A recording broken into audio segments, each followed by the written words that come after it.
sound like a broken record, mate. Most of you guys are in the same boat. Yeah. So pull posture over the top of the ball. So when you start talking thoracic spine here, and cervical spine, which is your neck essentially, we want to try and keep that as a little bit straighter. Yeah. Otherwise, we're not going to move as freely as what we'd like to. Yeah. So I'll start to zero out a little bit. So we'll start to see your melon here starting to move up, right? Okay. So then it's got to get back down again.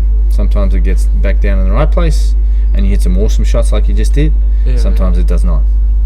Okay. And then from this side, similar thing.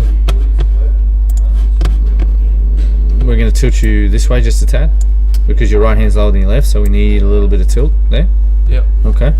And then this will straighten out just a little bit more. It's not too bad. But as we saw before, start to move it up and back. And then you go back, trying to. Now have a look at your neck. Right?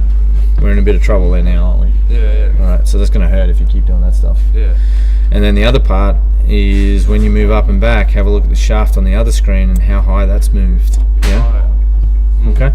So we're going to start to talk about a few things for you. That being one of them. But that's more to do with the dress position and how hard you're trying to hit it at the moment. You don't actually need to try as hard as that to hit it as far as what you do. And possibly you could try less and hit it further.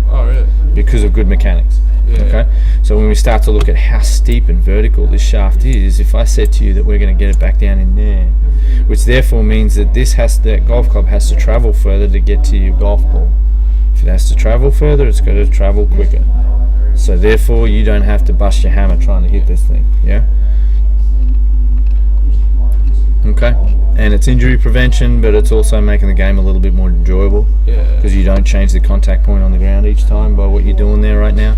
So your head moves back and down. So therefore, if you don't bend those arms, that left arm in particular, you'll take a fillet out of the ground back here somewhere and lay a sod of turf over the top of the golf ball. Okay. So what we want to try and do is avoid that, obviously. So we'll get you set up a little bit better and get you doing some little tiny swings to change that motor pattern. And we'll get you rotating a little bit more effectively and probably not using your arms as quite as much in the backswing. Where you can see here, if my arms were to move properly, they really wouldn't stay. They would. They'd stay where they are. They'd rotate around. Whereas you can see that they've moved out a lot. And therefore when they move out, this forearm is so vertical here. We actually need it to be like that. It's still straight? Well, it's going to be straight, but it's also going to be on the same plane. Okay, so instead of being way up here, it'll be in the same shoulder plane. And then you'll be able to rotate a little bit more effectively and generate just as much speed, if not more, because it's going to travel further, right? Does that all make sense? I think so. We'll get you going here in a second, and when you start to see some pretty cool stuff, your brain will accept it a little bit more, right? For sure. Good job. Okay, let's go and do it.